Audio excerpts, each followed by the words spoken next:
In the remote mountains of Kentucky, where the wilderness road carved its dangerous path toward the western frontier, there once stood an inn that travelers spoke of in hushed, reverent tones.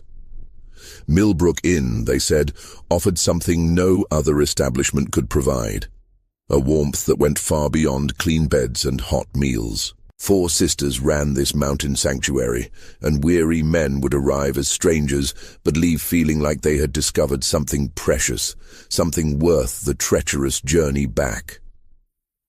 The Cunningham Sisters had a reputation that spread across 3 states. Merchants would delay their business trips just to spend extra nights at Millbrook Inn. Cattlemen would take dangerous detours through hostile mountain passes rather than miss the opportunity to experience the sisters' legendary hospitality. And those who had stayed there spoke of comforts that lonely travelers rarely found. Attention so personal, so intimate, that grown men would weep when it came time to leave. But in the winter of 1851, something changed. Travelers began arriving at settlements throughout Kentucky with disturbing tales. The road to Millbrook Inn, they claimed, had become littered with abandoned wagons and riderless horses. Local authorities dismissed these reports as frontier hysteria until a pattern emerged that could no longer be ignored. Dozens of men had vanished without a trace, and the last place anyone remembered seeing them was on the winding mountain path that led to the Cunningham Sisters' welcoming door. Before we continue with the story of what really happened in those isolated Kentucky mountains, I need you to do something for me. Hit that subscribe button and ring the notification bell. You won't want to miss stories like this. And tell me in the comments, what state are you listening from? I love connecting with listeners from across the country who share my fascination with America's buried secrets. What authorities were about to discover would reveal that the warmth travelers found at Millbrook Inn came with a price far more terrifying than anyone could have imagined. The year was 1831 when Jeremiah Cunningham succumbed to consumption, leaving behind a thriving mountain estate and 4 daughters ranging in age from 16 to 26. Located in the remote highlands between Virginia's Shenandoah Valley and the Kentucky frontier, the Cunningham property sprawled across 800 acres of fertile mountain land, complete with livestock, grain fields, and most importantly, a strategically positioned inn that served travelers heading west on the wilderness road. Margaret, the eldest at 26, possessed the sharp mind of a born businesswoman and the cold, calculating nature that would later prove so deadly. Catherine, 24, had inherited their mother's ethereal beauty and an almost supernatural ability to make any man feel like the most important person in the world. Sarah, 22, shared her late mother's knowledge of mountain herbs and their various properties, knowledge that would prove far more sinister than anyone imagined. And Elizabeth, the youngest at 16, possessed an innocent charm that could disarm even the most suspicious traveler. The Cunningham estate had been built by their grandfather in 1798, when the wilderness road was little more than a dangerous trail carved through hostile territory. By 1831, it had evolved into one of the most respected stopping points for merchants, settlers, and adventurers heading toward the promise of Kentucky's bluegrass country. The main house, a substantial 2-story log structure with stone foundations, sat prominently on a ridge overlooking the valley below. The inn portion consisted of 6 comfortable guest rooms, a large common area with massive stone fireplaces, and a kitchen capable of feeding dozens. What made the Cunningham place special wasn't just its location or amenities. It was the reputation for hospitality that had been carefully cultivated over 3 decades.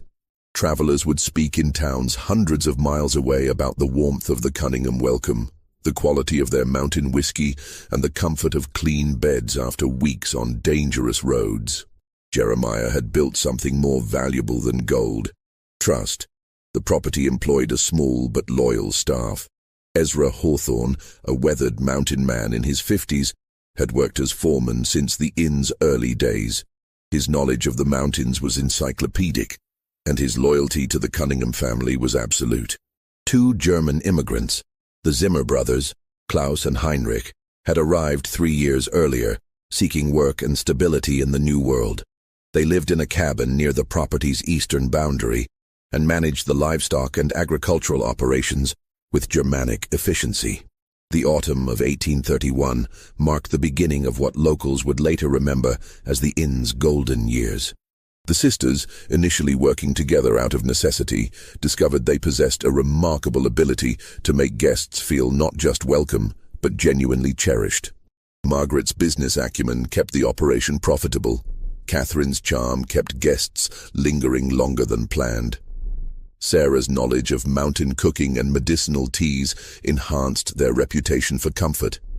And Elizabeth's youthful enthusiasm made even the weariest traveler smile. But something darker was stirring beneath this facade of mountain hospitality. The isolation that had once protected the Cunningham family from the dangers of frontier life now provided something else entirely: privacy.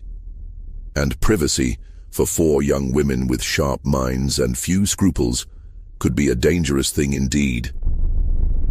It was a November evening in 1832 when Thomas Kellerman arrived at Millbrook Inn, and with him the first hint of the darkness to come. Kellerman was a cattle buyer from Richmond, traveling alone with a substantial purse of gold coins intended for purchases in Kentucky. He was a man of 45 years, recently widowed, with no children and few close ties. Precisely the type of guest the sisters would later learn to identify with terrifying precision. The temperature had dropped below freezing, and a light snow was beginning to fall when Kellerman's horse stumbled up the winding path to the inn. Margaret greeted him at the door with her practiced smile, noting immediately the quality of his clothes, the weight of his saddlebags, and most importantly, the loneliness in his eyes. A man traveling alone just 1 year after losing his wife was carrying more than just money. He was carrying a desperate need for human connection. "Welcome to Millbrook Inn," Margaret said, her voice carrying just the right mixture of professionalism and warmth. "I'm Margaret Cunningham, and these are my sisters. We'll make sure your stay is everything you need it to be." Kellerman's eyes brightened as he took in the warm glow of the common room, the smell of Sarah's venison stew, and the sight of Catherine arranging fresh wildflowers despite the season. This was exactly what a lonely widower needed, a place where beautiful, attentive women would treat him like family rather than just another paying customer. Over the next 3 days, the sisters provided Kellerman with an experience unlike any he'd ever encountered at an inn. Sarah's meals were restaurant-quality feasts, featuring perfectly seasoned game, fresh bread, and her famous honey cakes. Margaret engaged him in lengthy conversations about business and politics, making him feel intellectually valued. Elizabeth's innocent laughter at his stories made him feel worldly and important.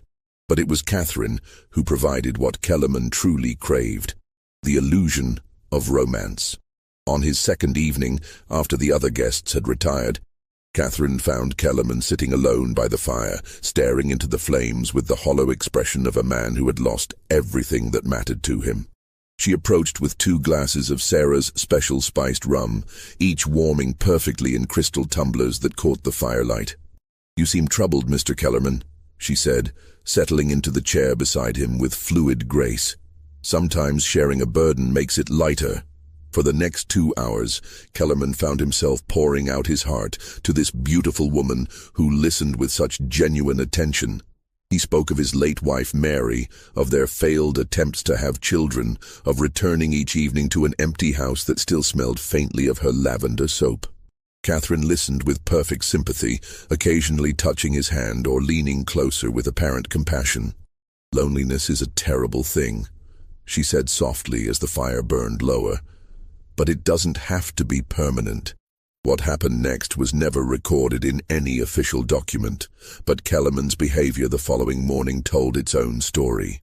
He moved through breakfast with the satisfied expression of a man who had rediscovered reasons for living. He extended his stay by 2 additional days, despite his original urgency to reach Kentucky. Most tellingly, he began making plans to return to Millbrook Inn on his journey home to Richmond. "I've never experienced hospitality like this," he told Margaret as he prepared to leave. You and your sisters have created something truly special here. I'll be recommending this place to every traveler I meet." Margaret smiled and accepted his generous payment, nearly double the standard rate, pressed into her hands with genuine gratitude. "We look forward to your return visit, Mr. Kellerman. Safe travels." But Thomas Kellerman would never complete his journey to Kentucky. His horse was found 3 days later, wandering riderless near Cumberland Gap. Kellerman himself had simply vanished, leaving behind only questions and a mystery that would never be officially investigated. The assumption, logical enough for the dangerous frontier, was that he had fallen victim to bandits or wild animals. Only the Cunningham sisters knew the truth. Heinrich Zimmer had been waiting in the woods a half-mile from the inn when Kellerman departed that morning. The German immigrant was handy with tools and possessed the kind of quiet efficiency that made him valuable for tasks that required discretion. Kellerman never saw the blow that ended his life, delivered with a blacksmith's hammer to the base of his skull. His body was wrapped in canvas and buried in a predetermined location deep in the mountain forest, while his substantial purse of gold coins found its way back to Millbrook Inn. That night, the 4 sisters sat around their kitchen table, counting Kellerman's money and planning their future. Margaret had done the calculations. The amount they'd just acquired exceeded the inn's legitimate profits for an entire year. Catherine had proven that lonely men could be manipulated with shocking ease. Sarah had demonstrated that traces of evidence could be eliminated with the right knowledge of chemistry and mountaincraft. And Elizabeth had shown that even the most innocent-seeming person could keep terrible secrets. "He won't be missed for weeks," Margaret said, stacking the gold coins with businesslike precision. "No family, no close friends, traveling alone to a place where no one knows him. Perfect." "It was almost too easy," Catherine added, still wearing the same gentle expression she'd used to comfort their victim. "He would have given us anything we asked for." What they had discovered that cold November night was something far more valuable than gold. They had discovered how to make people disappear.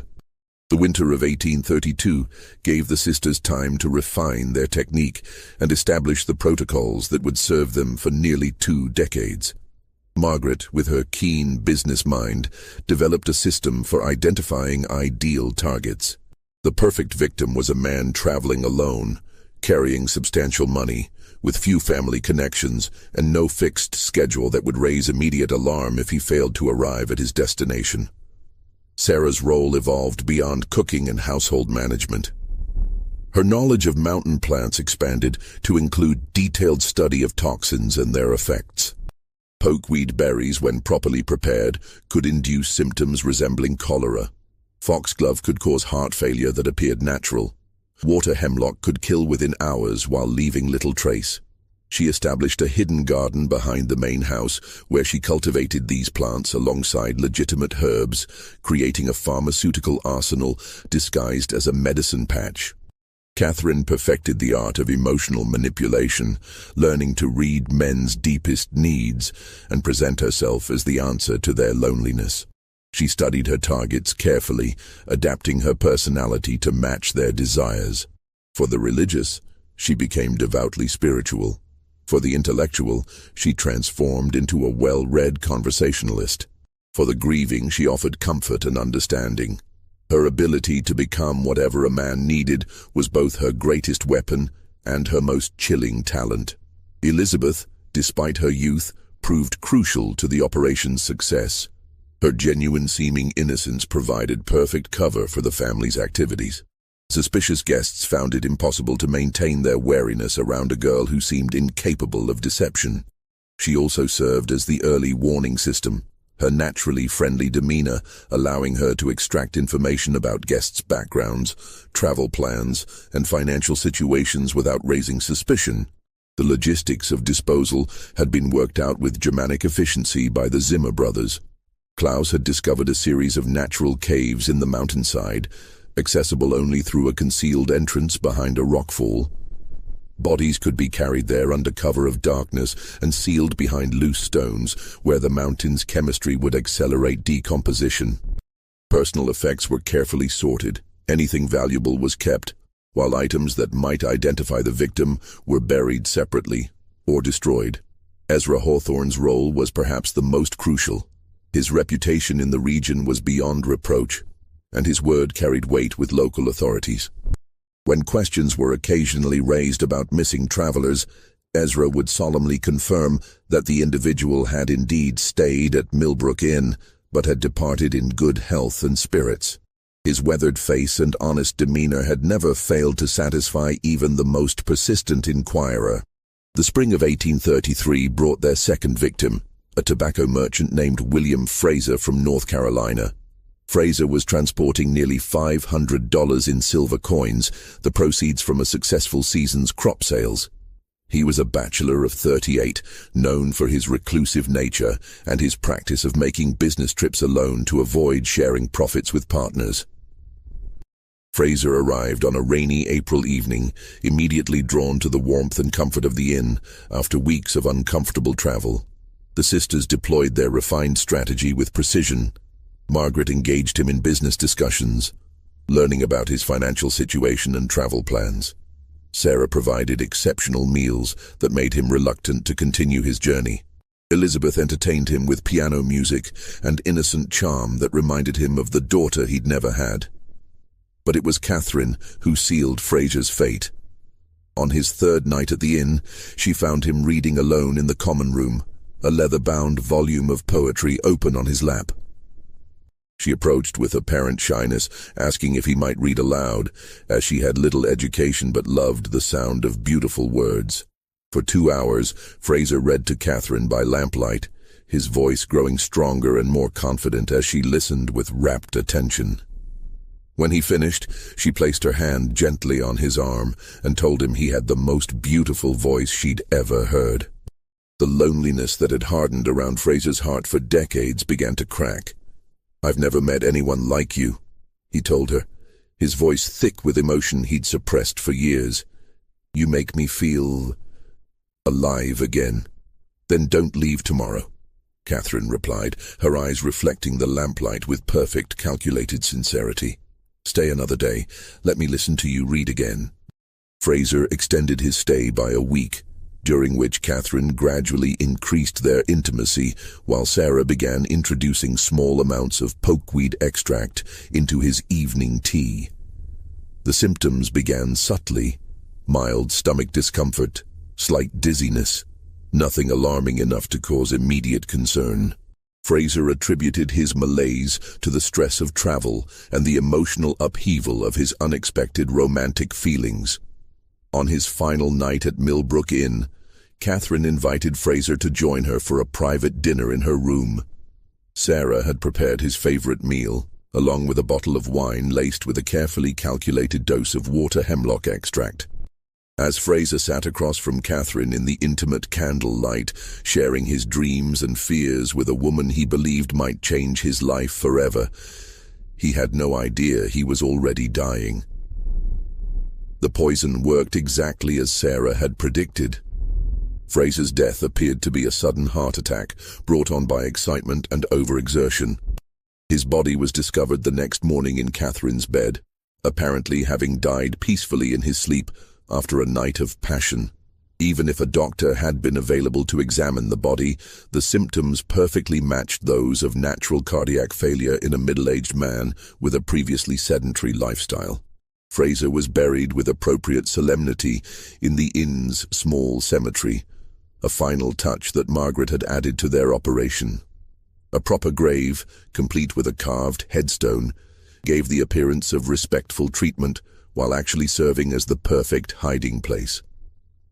The cemetery contained the graves of several generations of Cunningham family members, making additional burials unremarkable to local observers. Fraser's money and valuable personal effects disappeared into the sisters' growing treasury, while his wagon and horses were sold to traveling merchants passing through weeks later. His disappearance was attributed to a decision to settle in Kentucky rather than return to North Carolina, a plausible explanation that no one thought to question too closely. By the end of 1833, the sisters had perfected a system that was virtually undetectable. They had learned to space their crimes carefully, never targeting more than 4 or 5 victims per year to avoid creating patterns that might attract attention. They developed cover stories for guests who died at the inn, ranging from heart attacks to accidents to decisions to settle permanently in the West. Most importantly, they learned to trust each other completely, creating a conspiracy so tight that not even the slightest hint of their activities ever reached the outside world. Just when we thought we'd seen it all, the horror at Millbrook Inn intensifies. If this story is giving you chills, share this video with a friend who loves dark mysteries. Hit that like button to support our content. And don't forget to subscribe to never miss stories like this. Let's discover together what happens next, because the Cunningham Sisters were just getting started.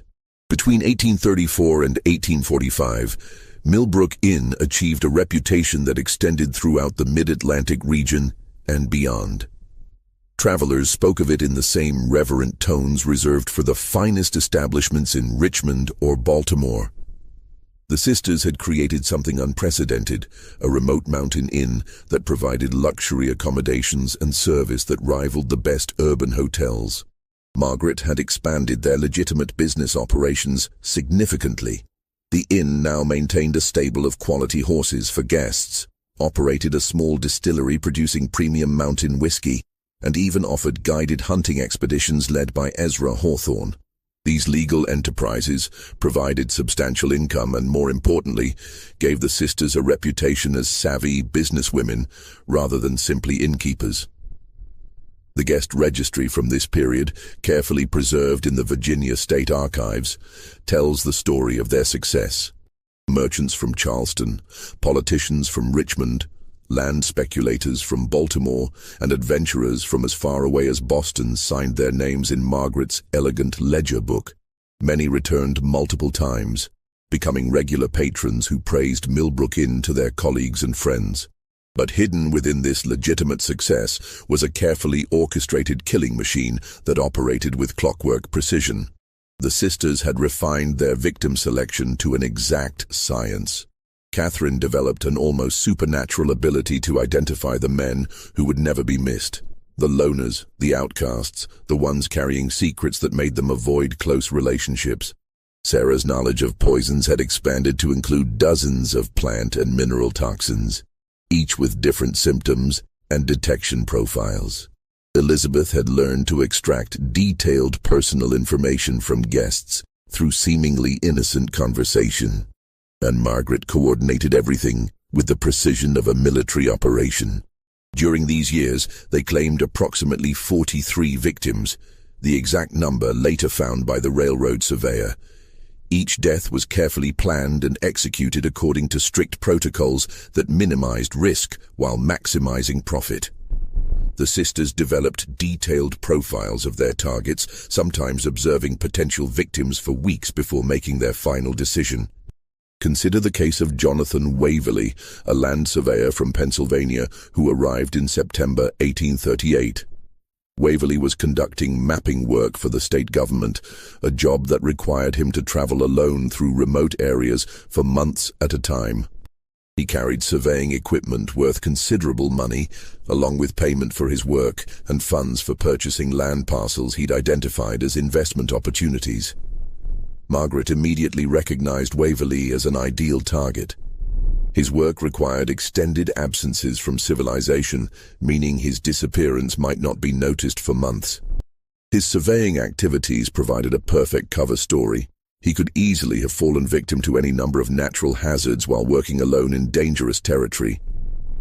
Most importantly, his somewhat antisocial personality meant he had few close friends who would pursue investigations if he failed to return.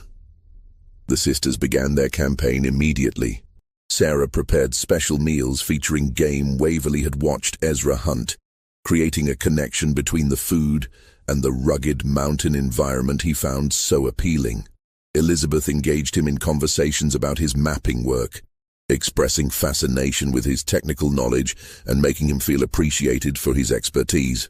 Margaret discussed potential land investments with him, positioning herself as a local expert who could help him identify profitable opportunities.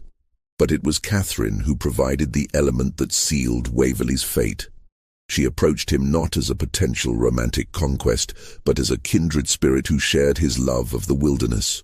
She revealed an apparently extensive knowledge of mountain flora and fauna, gleaned from years of careful study that actually served her poison research. She accompanied him on short surveying expeditions around the inn's property, demonstrating a comfort with outdoor life that Waverley found irresistible. "I've never met a woman who understood the mountains the way you do," Waverley told her during one of their excursions, his professional reserve finally cracking.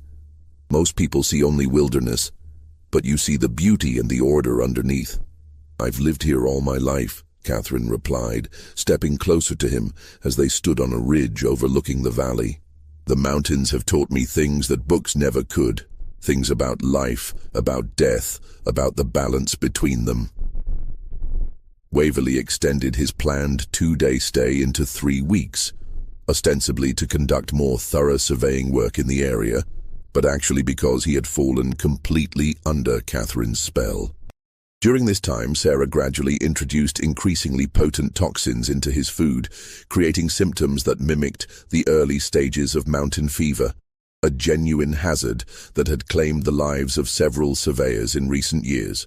The poison Sarah used for Waverley was her own innovation, an extract from destroying angel mushrooms that produced liver failure over the course of several days.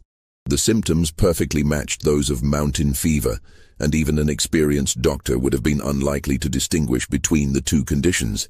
Waverley's death appeared to be a tragic but entirely predictable occupational hazard.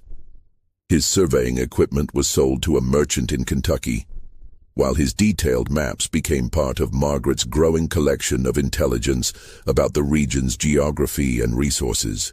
His body joined the others in the sealed mountain caves, while his name was added to the local records as another victim of the dangerous frontier lifestyle. The brilliance of the sisters' operation lay not just in their killing methods, but in their ability to maintain the illusion of respectability. They attended church services in the nearby settlement of Millbrook, contributed generously to community causes, and maintained friendships with local families. Margaret served on the board of the Regional Merchants Association, while Sarah provided medical assistance to neighboring farms during times of illness.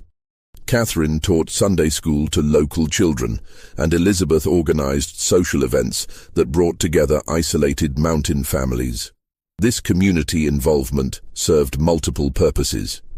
It provided them with alibis and character witnesses for times when questions might be raised about missing guests. It gave them access to information about travelers passing through the region. Most importantly, it established them as pillars of the community, whose word would never be questioned by local authorities. The sisters also developed an extensive network of business relationships that helped legitimize their growing wealth. They invested in land purchases throughout the region, gradually assembling a portfolio of properties that generated rental income and appreciated in value. They loaned money to local farmers and merchants, earning both interest payments and influence within the community. They even purchased shares in several riverboat companies operating on the Ohio River, diversifying their investments while creating additional sources of income. By 1845, the Cunningham Sisters were among the wealthiest landowners in Western Virginia. Their success story was held up as an example of what determined women could achieve even in the challenging frontier environment. Local newspapers occasionally featured articles about the enterprising Cunningham Sisters, who had built a thriving business empire from their inherited mountain property. But beneath this facade of legitimate success lay the carefully concealed bones of more than 40 men who had made the fatal mistake of accepting the sisters' hospitality. Each death had added to their wealth and refined their methods, creating a cycle of murder and profit that seemed impossible to stop or detect. The isolation that had initially protected them from discovery now provided something even more valuable: the perfect environment for their predatory activities. Millbrook Inn had become a spider's web, beautiful and inviting on the surface but deadly to anyone who became entangled in its strands.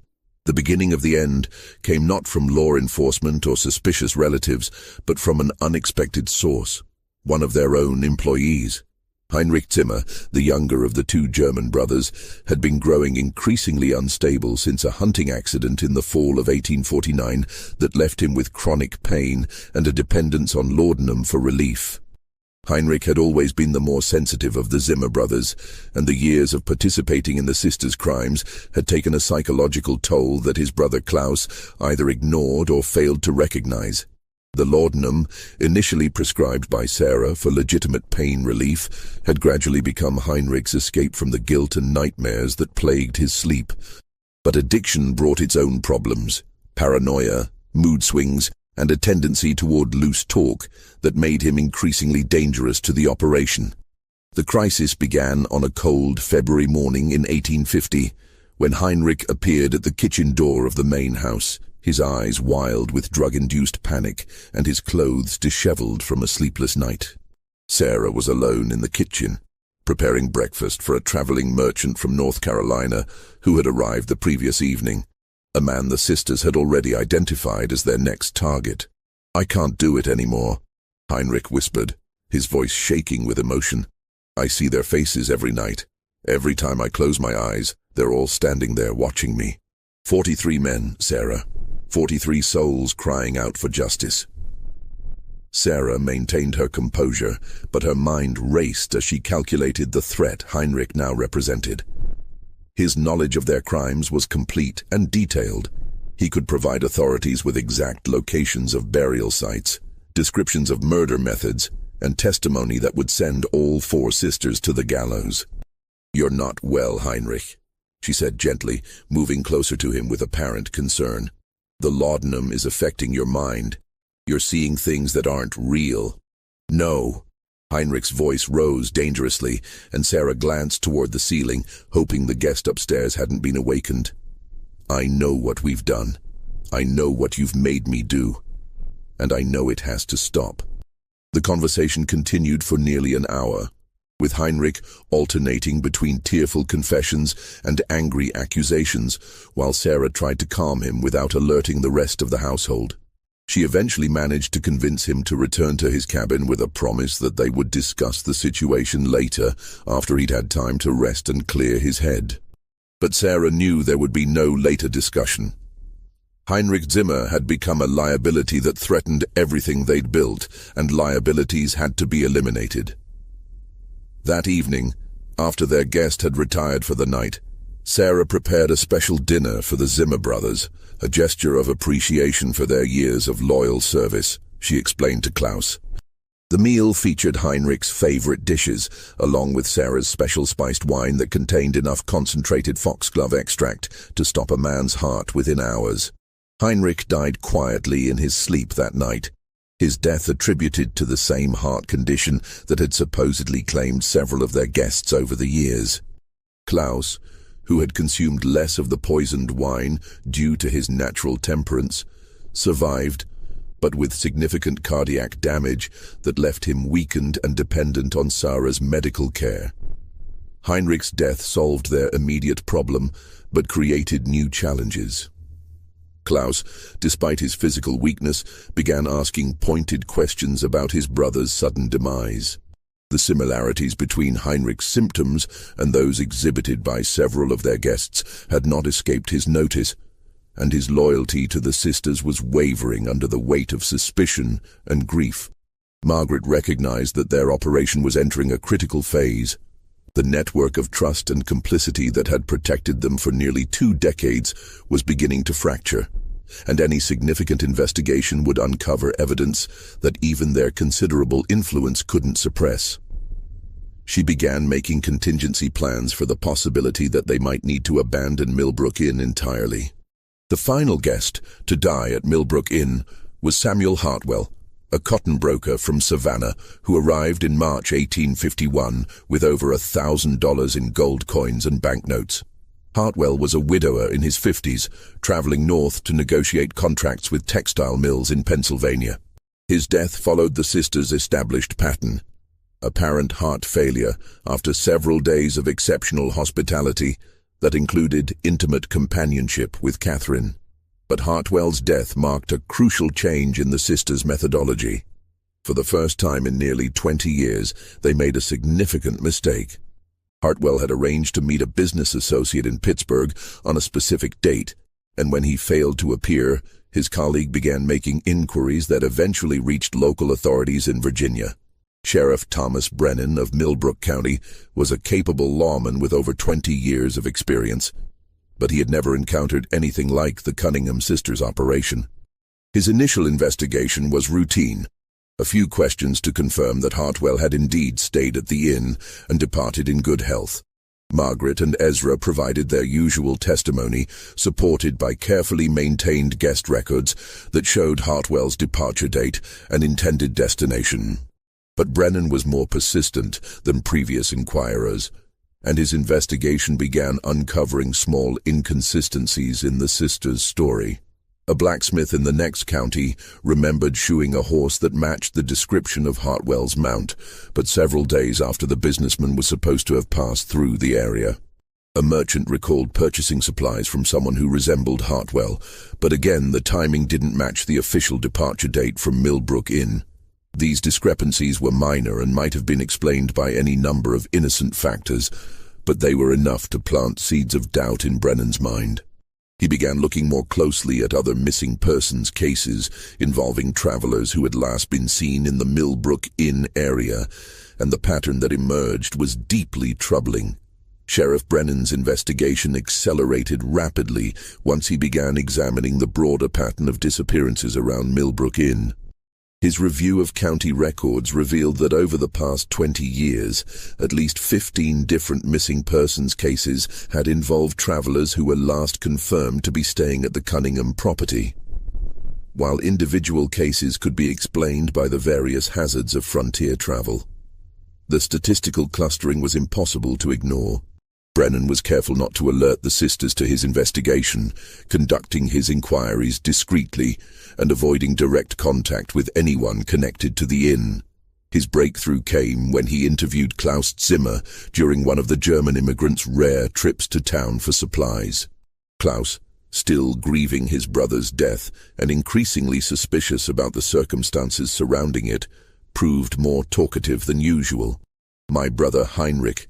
He was troubled before he died," Klaus told Brennan during what appeared to be a casual conversation outside the general store. "He spoke of things that kept him awake at night. The mountains hold many secrets, Sheriff, and not all of them should stay buried." This cryptic statement might have meant nothing to a less experienced investigator, but Brennan recognized the signs of a man struggling with dangerous knowledge. He arranged a private meeting with Klaus at a location far from Millbrook Inn, where the full truth finally began to emerge. Klaus's confession was halting and incomplete. Years of fear and loyalty struggled against guilt and suspicion as he revealed fragments of what he knew. He couldn't bring himself to explicitly accuse the sisters of murder, but he provided enough details about mysterious late-night activities, unexplained burials, and his brother's growing distress to give Brennan the evidence he needed to obtain search warrants. The raid on Millbrook Inn was conducted at dawn on April 15, 1851, with a force of 8 armed deputies surrounding the property to prevent escape. Brennan had coordinated with federal marshals to ensure that any evidence found would be properly handled, recognizing that the case might involve crimes across state lines. The sisters met the arrival of law enforcement with characteristic composure. Margaret greeted Brennan at the front door with polite concern, expressing hope that she could assist with whatever investigation had brought him to their property. Catherine appeared genuinely distressed by the suggestion that anything improper might have occurred at their respectable establishment. Sarah offered to prepare refreshments for the officers, while Elizabeth seemed confused and frightened by the accusations being leveled against her family. But their practiced performances couldn't conceal the physical evidence that 20 years of murder had left behind. The search of the main house revealed several items that clearly belonged to missing travelers. A distinctive silver pocket watch engraved with Samuel Hartwell's initials, a leather portfolio containing business documents belonging to Thomas Kellerman, and a collection of personal letters and photographs that represented dozens of different victims. More damning still was Sarah's carefully maintained garden of poisonous plants, which included several species that had no legitimate medicinal applications. Her collection of books on botany and chemistry revealed an expertise in toxicology that went far beyond the knowledge required for normal household remedies. Hidden in her private room, investigators found detailed notes describing the effects and dosages of various plant toxins, along with records that clearly corresponded to the deaths of specific guests. The discovery of the burial caves was the final piece of evidence needed to confirm the scope of the sisters' crimes. Klaus, facing charges as an accessory to murder, led investigators to the concealed entrance behind the rockfall. Inside the caves, exactly as the railroad surveyor would find them months later, were the skeletal remains of 43 men, along with personal effects worth thousands of dollars. Each skeleton told its own story of violent death. The puncture wounds found at the base of several skulls indicated that some victims had been killed quickly with sharp instruments, likely while they were unconscious from poison or alcohol. Others showed signs of strangulation or suffocation. A few appeared to have died from poison alone, their bones showing the chemical changes associated with heavy metal toxicity. The trial of the Cunningham Sisters became one of the most sensational legal proceedings in Virginia history. Newspapers throughout the country covered the case, fascinated by the story of 4 women who had operated one of the most successful criminal enterprises in American history. The prosecution, led by Commonwealth's attorney Daniel Hutchinson, presented overwhelming evidence of a conspiracy that had lasted nearly 20 years and claimed more than 40 lives. Margaret maintained her innocence throughout the proceedings, claiming that any evidence found at the inn had been planted by enemies seeking to destroy their family's reputation. Catherine broke down completely during her testimony, alternating between denials and tearful confessions that implicated all 4 sisters in the murders. Sarah refused to speak at all, maintaining a stoic silence that many interpreted as an admission of guilt. Elizabeth, the youngest and most sympathetic defendant, claimed to have been coerced by her older sisters and begged for mercy from the court. The defense strategy focused on the isolation and vulnerability of 4 orphaned women, trying to survive in a dangerous frontier environment. The sisters' attorney, Marcus Fairfield, argued that they had been driven to desperate measures by circumstances beyond their control, and that their youth and gender should be considered as mitigating factors in their sentencing. But the overwhelming evidence and the shocking scope of their crimes made any sympathy difficult to sustain. The jury deliberated for less than 3 hours before returning guilty verdicts for all 4 defendants on multiple counts of murder in the first degree. The sentencing was swift and final. Margaret, Catherine, and Sarah were condemned to hang, their execution scheduled for October 12, 1851. Elizabeth, largely due to her age at the time the crimes began and her apparent cooperation with authorities, received a sentence of life imprisonment without possibility of parole. The executions were carried out as scheduled on a grey October morning, with hundreds of spectators gathering to witness the end of the Cunningham sisters' story. Margaret faced her death with the same cold composure she had shown throughout the trial, offering no final words of remorse or explanation. Catherine and Sarah stood together on the scaffold, holding hands as the nooses were placed around their necks, their final moment of sisterly solidarity, a stark contrast to the calculated cruelty they had shown their victims. Elizabeth Cunningham was transported to the Virginia State Penitentiary in Richmond, where she would spend the remaining 37 years of her life. Prison records indicate that she maintained her innocence until her death in 1888, claiming repeatedly that she had been a victim of her sister's manipulation rather than a willing participant in their crimes. She never received visitors and left no written account of her experiences at Millbrook Inn. Klaus Zimmer, granted immunity in exchange for his testimony, disappeared shortly after the trial concluded. Some reports placed him in Ohio, others in Missouri, but he was never officially located again. The trauma of his brother's death and his role in exposing the sisters' crimes appeared to have broken him completely, leaving him unable to settle anywhere or form lasting relationships. Ezra Hawthorne faced charges as an accessory to murder, but his advanced age and his cooperation with authorities earned him a reduced sentence of 10 years in prison. He died in custody in 1854, reportedly still maintaining that he had never suspected the true nature of the sisters' activities and had believed their explanations for the various deaths and disappearances. Millbrook Inn itself was sold at auction to satisfy legal judgments against the Cunningham estate. The new owners, a family named Fletcher from Richmond, attempted to continue operating it as a legitimate inn, but the property's notorious reputation made it impossible to attract guests. The building stood empty for several years before being purchased by a mining company that demolished the structures and converted the land to industrial use. The copper mine where the victims' remains were discovered was permanently sealed by order of the court, with a simple stone marker erected to commemorate the 43 men who died at Millbrook Inn. The marker, which still stands today according to local historical societies, bears only the inscription, "Here lie unknown travelers, 1832-1851. May they find the peace in death that was denied them in life."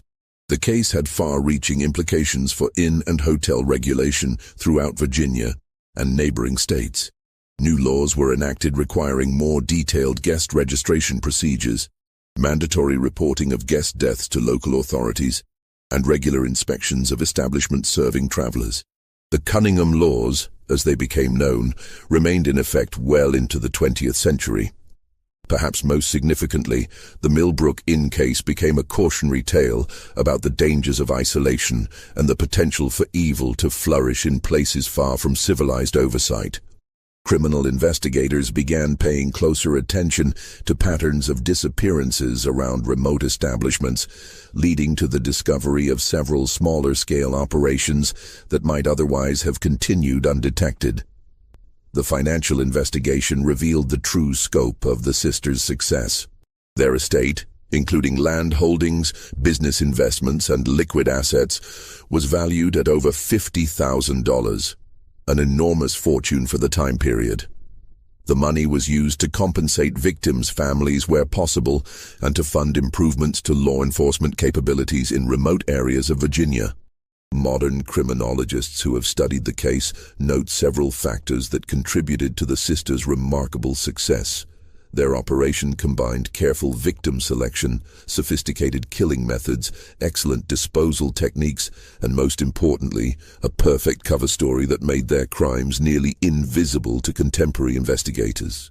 The isolation of their location provided privacy for their activities, while their reputation for hospitality created a steady stream of potential victims. The psychological profiles developed by modern experts suggest that Margaret was the primary architect of the operation, possessing the antisocial personality traits and organizational skills necessary to plan and execute such a complex criminal enterprise. Catherine likely suffered from what would now be recognized as borderline personality disorder, making her capable of forming intense but ultimately meaningless emotional connections with victims. Sarah's expertise with poisons suggests a fascination with death and control that bordered on sadistic. Elizabeth's role remains the most ambiguous. Whether she was a willing participant or a coerced accomplice may never be definitively determined. What makes the Millbrook Inn case particularly chilling is how easily it could have continued indefinitely. Had Heinrich Zimmer not suffered his psychological breakdown, or had Sheriff Brennan been less persistent in his investigation, the sisters might have continued their activities for decades longer. The randomness of their ultimate discovery serves as a reminder that many historical crimes may have gone completely undetected, their perpetrators taking their secrets to unmarked graves.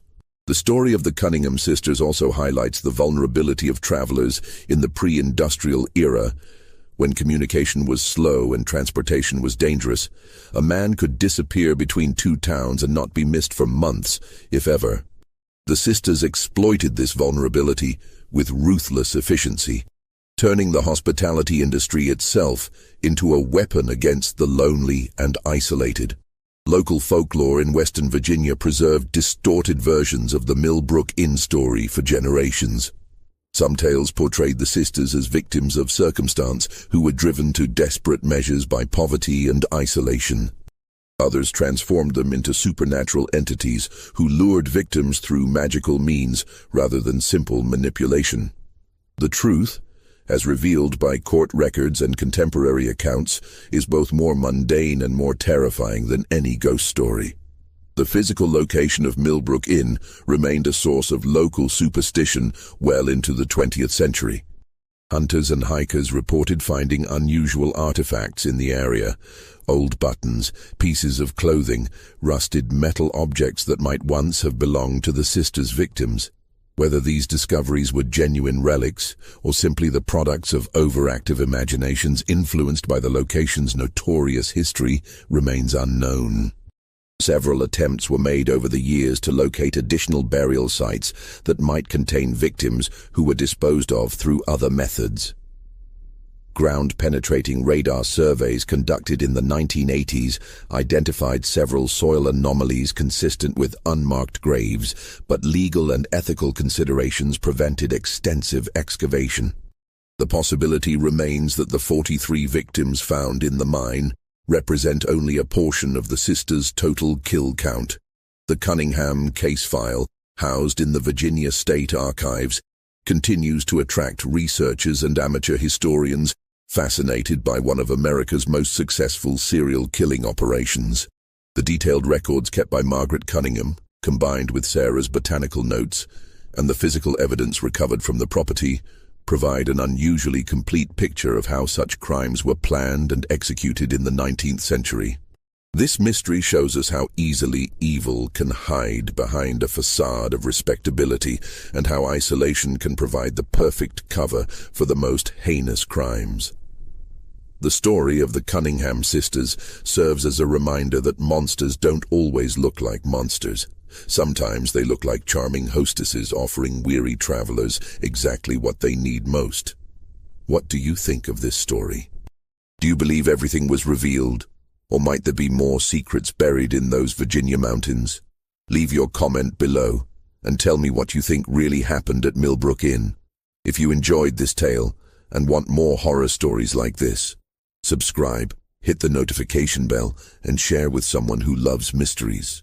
The past is full of dark secrets waiting to be uncovered, and I'll be here to help you discover them.